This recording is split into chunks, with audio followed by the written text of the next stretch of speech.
Oh, there y'all go. Hey, what's happening, Stall Gang? Hey, welcome back to the Meat Stall. Today, we're going to be doing something a little bit different. Even though I'm in the refrigerator, I am not cooking anything today. Today, what we're going to do, we're going to talk about turkey frying safety. There's a lot of people, I know you guys seen a lot of those videos that came out where, people are frying turkeys and the next thing you know, the house is catching on fire, the grass is catching on fire. I do not want none of this to happen to none of you guys. So today we're just going to go over just a couple safety tips that can possibly help you guys fry a better turkey to keep you safe and to deliver a delicious bird on Turkey Day. Well, all right, Stall Gang, follow me on outside and we're going to get this thing started.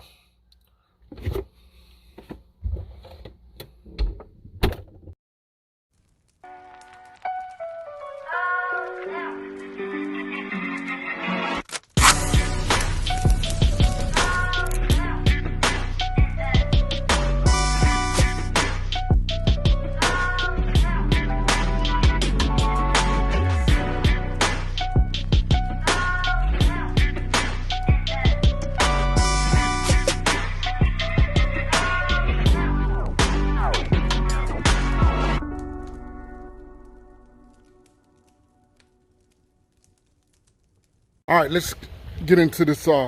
These safety tips for these turkey fryers. Basically, what I got here, I got 3 different fryers. But they all serve the same function, and that is to fry turkeys, or you can use these like to fry fish or chicken or what have you if you have the other accessories. But we're talking about turkey frying, and we want to talk about how to do it safely. So, the first thing when it comes to turkey frying, in my book, it's doing safety, is to make sure your gas connections are good. What I like to do is I like to inspect my tank, make sure it's good to go. It's as structurally sound as it can be. The next thing that I do is I connect my fryer with my tank, and then I pressurize it. And I check for leaks here, at the regulator, and at the burner assembly. A lot of times these fryers are left out pretty much all year. And sometimes you go out there, you can have like spiders or what have you done found a home and made a place up inside your burner. So what I do is I take my thermometer here. Nice, run it in here like this, run it around a little bit, run it around in here a little bit, and get everything out. I probably would do this even before I do the gas test. Before I do the gas test, I would take this right here. And if you don't have one of these, which you should have one if you're frying a turkey, then go ahead and have like a skewer, either a wood skewer or a metal skewer, or even a clothes hanger or something, just something you can go up in there and make sure nothing is up in there. Like I said, these are 3 different type burners. We want to talk to you. This is a burner that I purchased, and I just put it on this turkey fryer. I had this turkey fryer for a while. This one here is it has a thermocouple. Whereas with the thermocouple, how it works is, you see this button right here? The pot sits down on this and they activate the thermocouple, which sits, let me take this off. This water is gonna play a part later. This right here, this thermocouple, what it does, it heats this up and transmits the signal here. This here completes the circuit and it keeps your valve open. Well, mine doesn't work, so I'm gonna have to find a way to bypass this.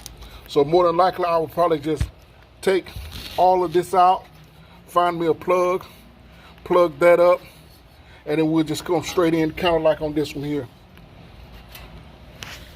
This one here had a time delay, and I know that you guys seen on YouTube a lot of people may bypass the time delay. Number one, I'm telling you, I'm not condoning going past the time delay, because it is a safety feature that is put inside your fryer, but sometimes it can be a damn hassle. So basically what I did, I just took all the guts off of the time delay, and this here was where the electrical units were. I just snipped that, took that plug out, went down to not Harbor Freight, but Home Depot this morning, and I think it's like a 5/16/24. I could have got a shorter one, but that's the one that I got. I put some Teflon tape on it, screwed it in tight, and now we're going straight from the regulator to here, no time delay. And I'm gonna do the same here to this. I just cut this and put me a plug right here. And once I put that plug right there, I'll probably take the spring out. It should be a spring in here. Once I unscrew this and take it off, it should be a spring in there. And then I'm just gonna put a plug in there and just render this useless. All right, so we talked about checking for creepy crawlies inside your burner. We talked about pressure testing all your gas lines. Now let's talk about the most crucial thing that is when it comes to frying turkey. That's the oil level.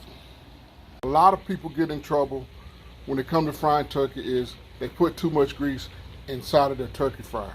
So a lot of pots today already have the max level for what pound turkey you're using. But let's just say if you got a pot that doesn't have the max level, you know what I'm saying, what do you do? But we're gonna say for somebody who doesn't have it, let's keep them safe. So I did this earlier, this is a test drive, but I'm gonna do it for you guys.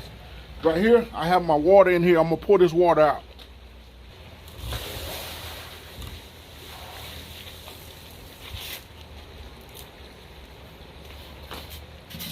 Okay, now we see we got an empty pot. What we're gonna do is set the pot on the burner. Let's get a little height so we can see. Okay, move you guys around here. Adjust this just a taste so we can see. All right, so what you want to do is you want to grab your bird and put your bird in an empty pot.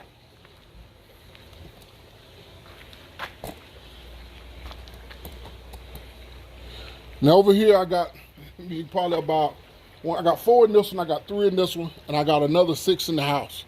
Because I don't have enough room in my freezer, I got to utilize coolers and ice to keep my birds safe. So these here are still frozen.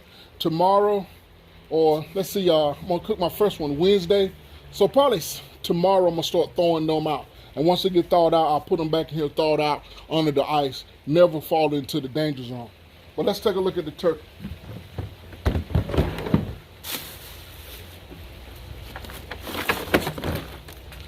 Now right here, I got a 17-pound turkey.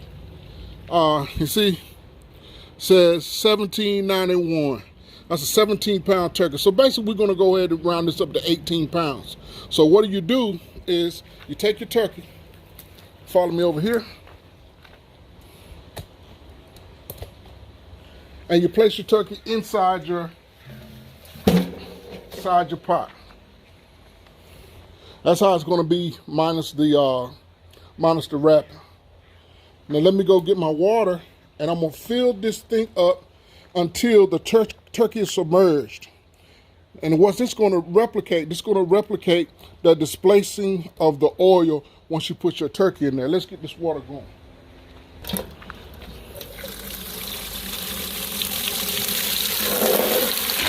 I want everybody to be safe out there when they're doing turkey this year. She's not trying to float on us. Let's cut this water off. How much did she float? She didn't really float on us. Okay, so now we got our turkey inside and it's submerged. Now what I'm gonna do is I'm gonna take it out, and it's gonna give you a water level to where your turkey, where your grease should be. And put this turkey back. You see where the water level is at? Right here. It's pretty much right at the max fill line where it was telling me on the outside of the container. We're gonna switch this around, bring it down, show you guys.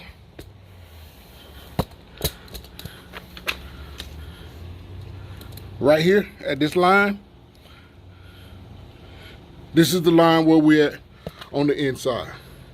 So that's a safe way of knowing that you're not gonna have too much grease inside of your unit when you frying your turkeys. Okay, and I think almost as important as the level of your grease inside of your unit is also with your turkey. Make sure your turkey is dry as possible, as it can be, before you put it inside of your unit. Because the turkey's gonna sit on here. I always wear gloves. I'm not having gloves on, just showing you guys. But you take it, use 2 hands if possible, and slowly lower it inside of the grease. Very slow. Don't drop it in there fast. You know, just slowly lower it inside the grease. And once it gets inside the grease, you can start your timer. Typically, when you are frying birds, it's 3 minutes a pound. So I like to do no more than like a 17 or 18 pound bird. If I had it my way, I'd do a 15 pound bird. And so let's say with a 15 pound bird, it'll be 45 minutes. Then I always add another probably 3 or 4 minutes to that. And with those 3 or 4 minutes, take it out, let it rest a little bit, and she should be good to go. I didn't cover all the safety tips as far as going over turkey fry, but I think I covered the most important ones. Oh yeah. When you're cooking, as you can see, I am on the cabana, which I will not be when it's time to cook. Yeah, those are just a few safety tips that I think that can keep everybody pretty much safe. I hope everybody have a happy Thanksgiving. And all right, this has been the Meat Stall. Find you some meat and smoke it. Okay. Turn me up a little bit.